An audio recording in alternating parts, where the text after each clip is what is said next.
Stealth price increase or stealth neage is a very unique Japanese coin word that indicates shrinkflation. A word stealth used in this coin word is recognized as the meanings that someone sneaks around to do something bad in the back in Japan. A word, stealth, that we use here in Japan is more like deceptive, an outwitting behavior that you can't do openly. This word has implicit criticism against deceptive package downsizing and quality deteriorating that companies did behind the back without being noticed by consumers. According to the awareness survey related to quality of food products conducted by Impress, a Japanese internet news media, it was revealed that any generation in Japan has great tendency to place importance on quality and quantity for the food products. And it was also revealed that the bigger the expected value of product quality for price is, the more sensitively consumers notice even subtle change of products. According to the awareness survey of substantive price increase by shrinkflation conducted by the Consumer Affairs Agency of Japan, 82% of people who answered this survey placed a check mark on the item that asked them if they felt there was a substantive price increase about the products they bought every day in comparison with the price of the same product they had bought 3 years ago. Consumers sensitively realize the price change, even if it is just 10 yen increase. Food companies feel the shared sense of crisis toward the risk that consumers may refrain from buying products with price increase. Japanese food companies originally anticipated that consumers' negative impression towards increase in price might be bigger than they expected judging from consumers' behavior. So to deal with this situation, Japanese food companies tried to establish consistency of profit structure between sales price and raw material costs by adjusting quality and quantity of products. Shrinkflation was one of the last resorts to deal with scenario of the risk that Japanese food companies presumed based on statistics of consumers' behavior. However, there was a great gap in recognition towards how products should be between food companies as supply side and general consumers as demand side. The reaction of consumers against quantity downsizing and quality deteriorating with the same price was way worse than that of simple price increase. Bad reputation about the products was spread around through social media in a moment, and that resulted in lowering buying motivation of other consumers and making them not to buy the ones. Easily putting a scalpel into quantity and quality by downsizing or deteriorating for cost control had the huge risk of damaging the brand image that even involves consumers who don't actually realize company's intention or new consumers who are interested in buying. The phenomenon of package downsizing and quality deteriorating that are explained as shrinkflation has been increasingly rampant around the world, especially since the rise of raw material costs and crude oil price due to the prolonged war between Russia and Ukraine. Even in America, where there are a lot of retailer and manufacturer companies that penetrate customer-first policy, recently there have been tacit social consensus that allow them to get involved in quantity downsizing and quality deteriorating due to prolonged inflation in the American economy. This situation tends to incorporate into the American society as people made a new coined word, skimflation, indicating this situation.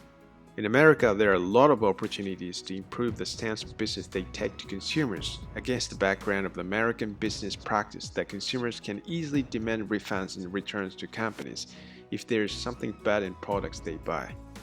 Depending on the case, I think there are so many lawyers who are waiting for the chances of civil proceedings about consumers' complaint about companies' deceptive behaviors.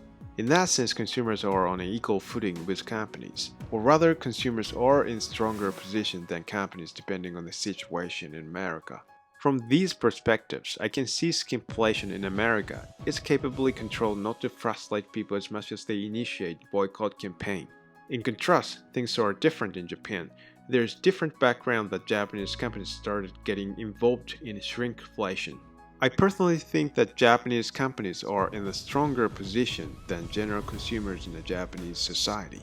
There are some cases that consumers were forced to give up complaining about products different from the one they expect, even if they know there is the fact that a company intended to deteriorate the quality of a product. And as a common sense, a private consumer hardly have a chance of winning civil proceedings once they go into litigation with companies. So there's an atmosphere in Japan that people give up resisting unreasonableness from companies and accept the reality. And there's an implicit consensus among consumers that we should tolerate subtle product deteriorating within the bounds of common sense that we share as Japanese. Japanese companies knowingly or unknowingly take advantage of this consumer's consensus in order to attempt improving cost and profit of products by deteriorating quality. Moreover, culturally, there is strong peer pressure here in Japan that forces us just to understand the circumstance of companies struggling to make profit due to increase in raw material costs and crude oil price and get tacit note to companies' shrinkflation. It's like everyone suffers from the hike of raw material costs and crude oil price, so we should accept and tolerate this situation with no complaint. And there's also atmosphere that we implicitly have to pretend not to notice the fact of shrinkflation and we should buy it as always. This kind of Japanese mentality allows Japanese companies to take advantage of shrinkflation. Japanese people show cooperative attitude towards companies from sympathy superficially, but they have deep resentment against companies' deceptive activity in their mind. Actually, the real intention of Japanese consumers is expressed through behavior of using social media to review companies' unreasonable facts and making a decision never to buy the product again. Using social media, which is a highly anonymous medium, to propagate the truth of shrinkflation and companies' bad deed is the only way to expose their real feeling and conduct hate demonstration to resist shrinkflation. Once they find a product that disappoints them, they quietly cause a boycott campaign with a cool face while they pretend not to complain about the product. In the beginning of 2000, there was a sweet coffee jelly drink called Dorich, made by Griko, a Japanese confectionery company. They reduced the content of a product in stages for the superficial reason that they changed target demography to young women from 20 to 30 years old.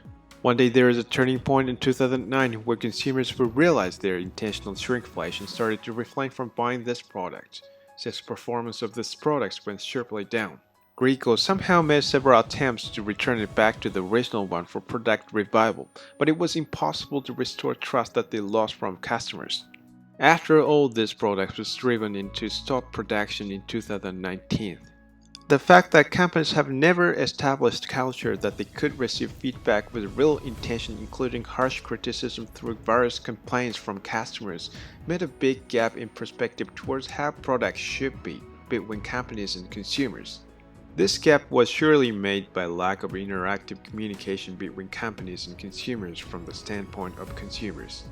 I personally think that the situation where consumers' conservative purchase is now spurring on even more downturn in business of companies was brought by the fact that the companies relied too much on statistic data of consumers' behavior without inspecting actuality of consumers' feeling. Moreover, they skillfully made excuses that made us think that were totally irrelevant from shrinkflation in order to hide the fact that they intended to sneak around to downsize and deteriorate products to deal with the rise of raw material costs. Such companies' attitude that they stubbornly denied the fact of shrinkflation although consumers sensibly noticed what they've done decisively damaged their image and credibility before they knew it in the result. There are not few cases that such companies' attitude brought about a boycott campaign and drives some products into stop production.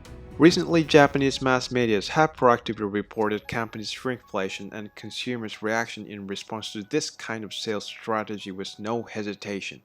Thereby, consumers' real intention towards shrinkflation has come to be publicly known among people, and some companies that made policy change to honest treatment to consumers has come to appear gradually.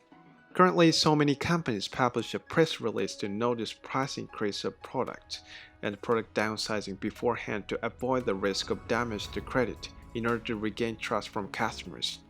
A sales strategy that sells products with the package downsizing and quality deteriorating with the price unchanged has been believed to be the best way to keep attracting customers and maintain consumers' purchase rate in Japan.